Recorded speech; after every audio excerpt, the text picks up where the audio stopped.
Thomas Sandeau, bonjour. Bonjour. Alors, vous êtes l'auteur suisse édité à Paris, on le sait. Vous étiez venu sur notre plateau il y a quelques années. Oui, c'est pour juste. l'histoire, je crois, avec votre frère. Et puis ce dédoublement de la personnalité de celui qu'on croit bien, parce qu'il est évangéliste. Et vous, l'auteur, disons, qui a la réputation terrible et qui profitait, je crois, si ma mémoire est bonne, d'une session pour honorer sa mémoire, pour essayer de corriger le tir. Exactement, c'était donc de la fiction, bien sûr, que c'était pas mon frère. Non. Et nous étions beaucoup amusés avec ces thématiques Oui. autour effectivement, De l'identité. de l'identité, de la fiction, et de la question de comment faire le bien. Est-ce que l'enfer est toujours pavé de bonnes intentions, ou parfois est-ce qu'il y en a de bonnes? Oui, d'autant plus que la morale habituelle veut que le gentil vilain et qui boit et qui n'est pas très gentil a toujours une action de rédemption, et puis les trop gentils sont louches. Oui, alors en effet, là, la question c'était de savoir finalement est-ce que des petites actions sont aussi méritoires, voire plus méritoires, que des choses très visibles, très populaires, très médiatiques. C'était en plein le sujet des personnalités qui montrent le fait qu'elles aident la planète. Et bon, est-ce que ça fait de la pub pour elles? Est-ce que ça fait du bien à la planète? Oui, ça, c'était le débat il y a quelques années. Vous nous revenez avec un nouveau roman. Oui, La balade des perdus. Alors, extraordinaire, on a le pitch, le livre sort maintenant. C'est jour, printemps 2018, oui. Alors c'est de nouveau, c'est une glose, c'est une parabole. Racontez-nous un peu, donnez-nous envie. Alors, écoutez, c'est un roman qui est à la fois amusant, mais quand même sur une thématique grave. On rigole beaucoup, mais pas que.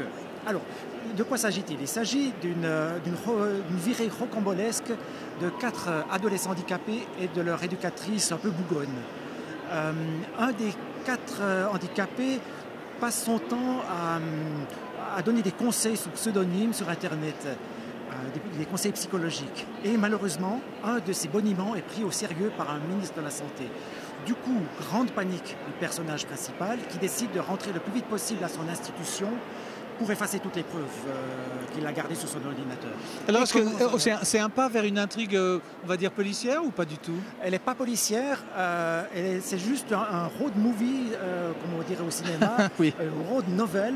Un road novel. Un road novel, parce que effectivement, le début du livre, ils sont les 5, donc les 4 handicapés et leur éducatrice dans un minibus. Et puis il y a un des personnages qui doit aller aux toilettes, donc il s'arrête dans une station-service. Et à partir de là, un enchaînement de catastrophes qui va finalement les éloigner de leur but. Qu'est-ce que les moyens de locomotion ont de tentant pour un romancier tel que vous, de commencer dans le bus? On se souvient d'un film célèbre, Duel.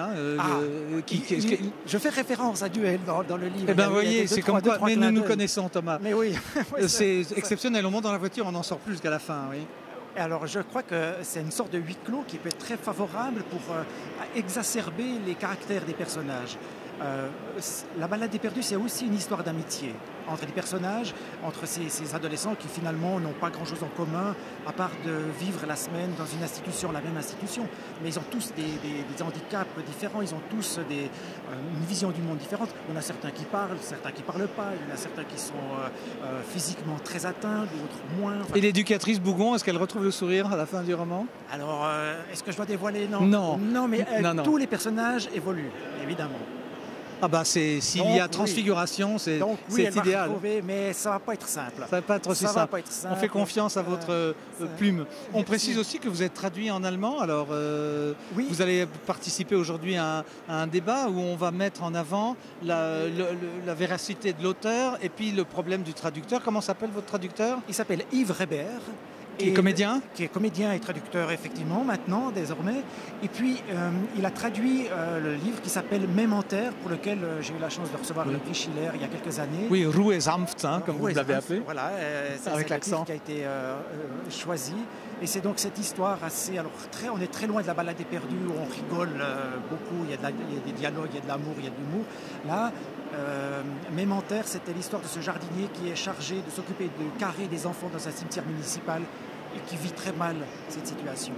Alors on peut le lire donc en allemand et en français pour le public francophone. On précise que vous êtes publié à Paris chez Grasset. Aux éditions Grasset. Et ce qui veut dire que nous en Suisse on n'a pas accès à vos ouvrages, mais pourquoi pas rentrer dans le catalogue France Loisirs France? Je le souhaite. Oui, nous le souhaitons. Merci Thomas et bon débat. Merci.